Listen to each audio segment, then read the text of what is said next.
Hello everyone, welcome to my journey, Life with Christ, Without Rice. Para po sa mga hindi po nakakilala sa akin, I'm Pastor Kelvin Cabuyaw and I'm a life coach. At nagpo-focus po tayo, it's all about health, wealth, relationship, and spirituality. I'm a network marketer for more than a decade since 2008. At mga kapatid ko pa lang ay talagang very die-hard pagdating sa pagbebenta ng mga food supplement since kailan pa ba to? Itong Forever Living.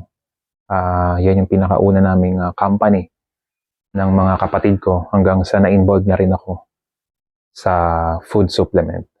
At right now, hindi na po tayo nagbebenta ng food supplement. At tayo po ngayon ay nagtayo na po ng ating sariling community to help pala to people na ma-address lahat ng kanilang mga health issues by simply elimination diet at mag-focus lamang sa pagkain ng karne. And praise God, since September 2022, from low carbs to keto, January of 2023, nag-start na po tayo na gawin ang carnivore way of eating. Since then, up to now, 2024, ay sobrang dami na po nating mga natulungan at hindi ko na po halos mabilang yung number of people na natulungan po ng ating community. Mula po sa simpleng problema hanggang sa severe na problema, mga cases na inaiwan ng doktor, enlargement of the heart, matinding gout, at na-bypass na ng 2 beses na, milyon ang nagastos. At praise God, nandito po sila sa ating community.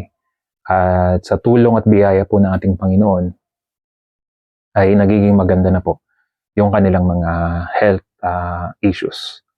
So ano ba yung pag-uusapan po natin ngayong gabing ito? Una po sa lahat ay ipagpaumanhin po ninyo kung marahil ay medyo maguguluhan po ang ilan po sa nakakita po ng title ng ating pong pag-uusapan. Pero para mas kompletong detalye, mas mahabang explanation, meron po akong live regarding po sa intermittent fasting. Napakaganda po nun, balikan nyo po yung live ko sa aking Facebook page, Life with Christ Without Rice.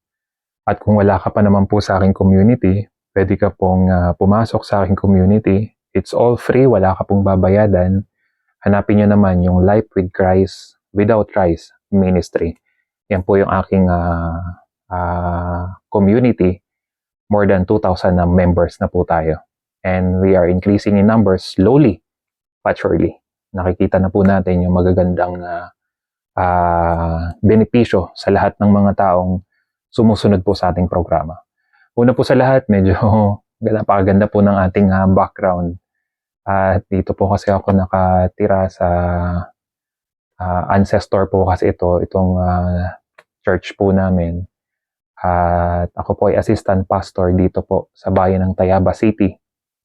At hindi kasi pwedeng i-renovate ang mga ancestor na along the highway.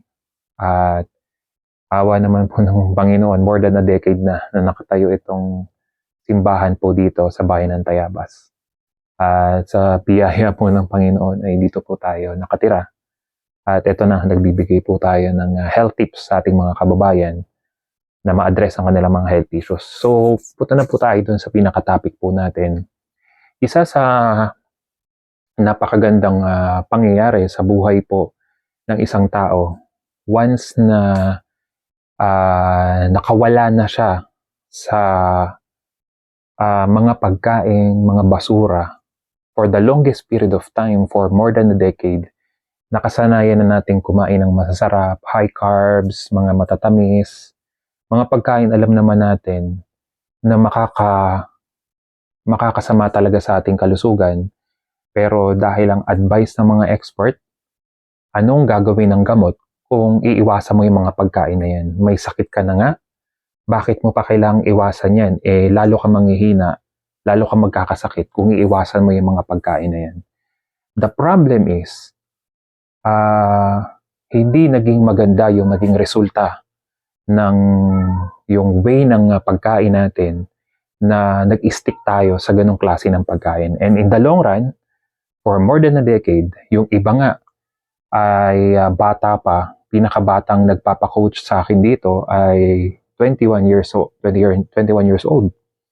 At nalungkot talaga ako yung sakit niya pang senior citizen na dapat may experience pa ng mga at least 30 years old pataas or given na 65 years old pataas, given na mag-suffer talaga sila sa matinding gout, kidney problem, uric acid, at matinding triglyceride, SGPT, fatty liver. Normal na. But at the age of 21, grabe. Halos pinakyaw na po nila yung sakit na dapat ay naghihintay pa lang in the near future. But at the young age, na-experience na po nila yun. At one of the greatest na event na mangyari sa buhay natin ay yung ma-discover na po natin itong low carbs diet. At ako po ay nagpapasalamat po sa ating Panginoon at na-discover ko po itong low carbs diet.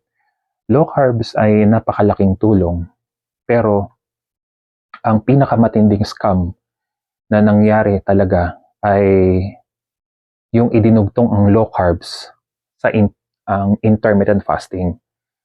LCIF. Nung idinugtong mo ang LCIF, ang intermittent fasting kasi is not a diet. It is a pattern of eating and not eating. IF is not a diet.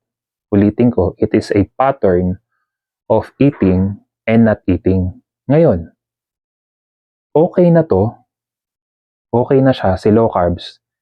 The problem is, naka-low carbs ka, tapos sinabayan mo pa ng intermittent, ito matindi. It will wreck your health. Napakatindi po ng magiging epekto po nito sa inyo kapag hindi nyo po ito naintindihan at kapag basta-basta ka na lamang sumunod sa nakikita mo sa social media at kapag sumunod ka sa mga nakikita mong mga coaches, na even mga coaches, even mga doktor, pinopost nila yung kanilang mga pagkain and yet habang pinapakita nila yung video nila, nagsishake ang kamay nila. Why? Sapagkat kulang na kulang yung nutrients na pinapasok sa kanilang mga katawan. At they are really proud, LCIF, and yet, ito yung malupit. Ipinapakita yung klase lang ng pagkain na guidelines na sinusunod ng napakaraming mga tao. The problem is, once na nag-inquire ka na, paano kapag talagang wala ka talagang sapat na salapi, ito yung magiging problema. Yung mga tao na susunod sa ganitong way of eating, disaster ang mangyayari. Bakit? Kung wala kang magko-coach sa'yo, walang magtuturo sa'yo, at basta ka lang gagaya sa social media, alam mo yun, matinding problema ang kakaharapin mo, ang may experience mo. Bakit? Sapagkat pwede kang makaranas ng tinatawag na hypoglycemia. Lalo na itong mga kababayan natin na may mga diabetes.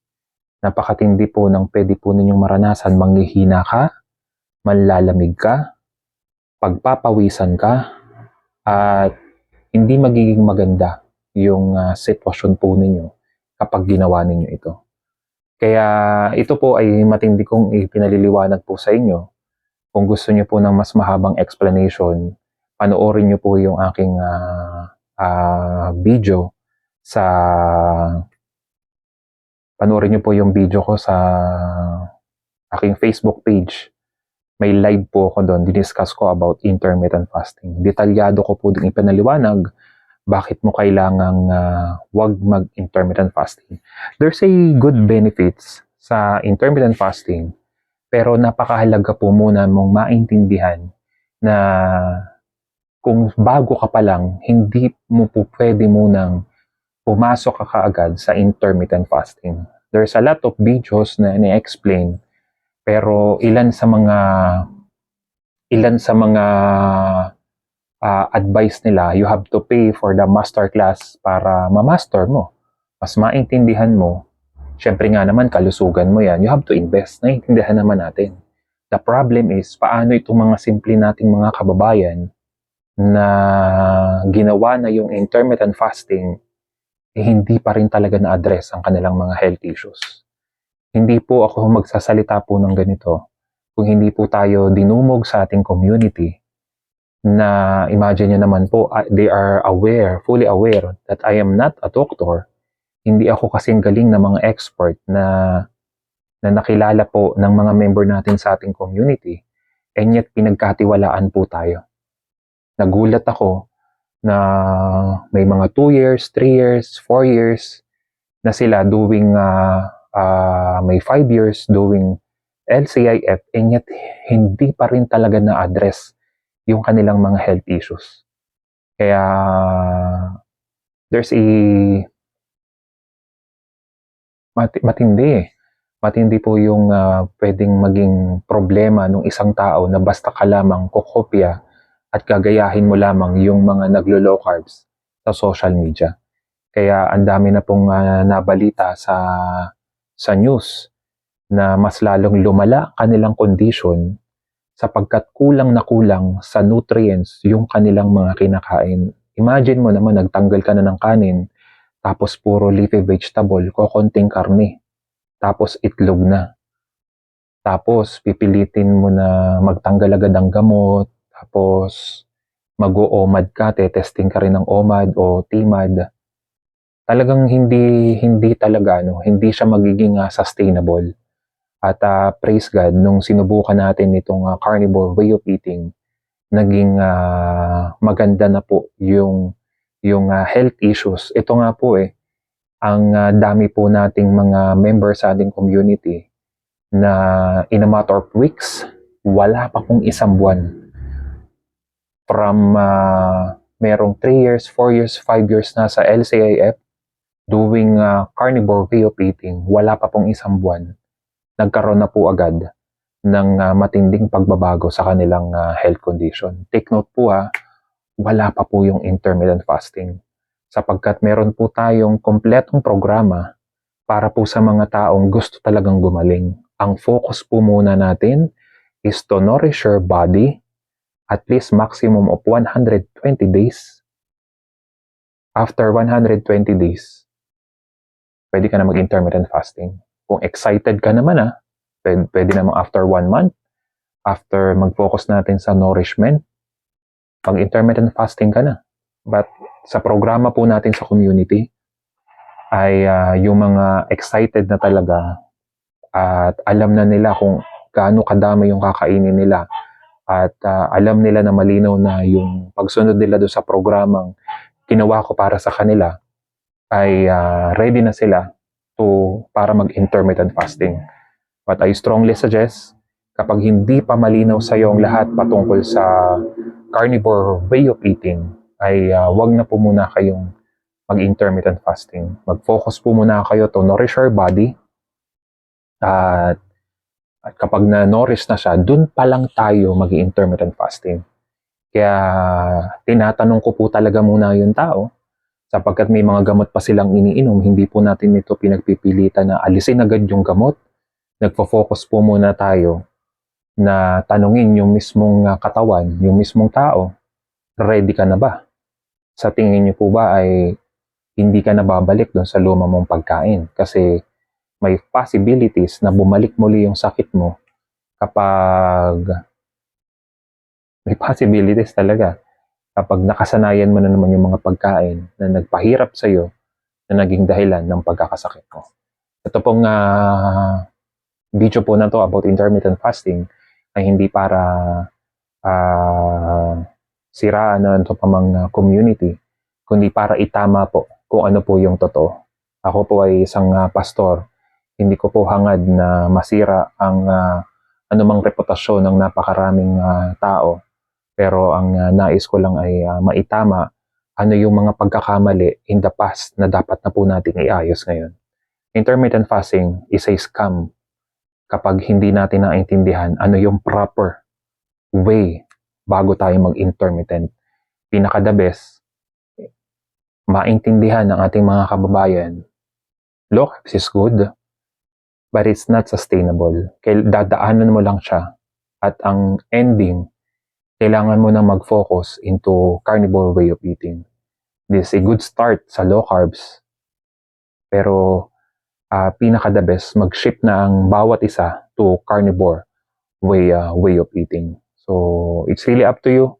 At I'm just encouraging a lot of people about this way of eating para ma-address talaga lahat ng mga health issues po natin. It can reverse all kinds of sickness and diseases. With man, it's impossible, but not with God. All things are possible with God. Hanggang dito na lang po yung ating pong napakahalagang topic po nito. It's all about intermittent fasting. I hope na naintindihan po ninyo. At para sa mas malawak nga po muli na explanation, puntahan nyo lang po yung page ko, Life with Christ Without Rice. Hanapin nyo po yung topic about intermittent fasting. Madami po yun. Mga bagay nyo pong dapat maintindihan. At naniniwala po ako, this is not an accident. Nakita mo tong video na to. This is not an accident na mapanood mo ito. Always remember, we can live without rice and we cannot live without Christ. God bless.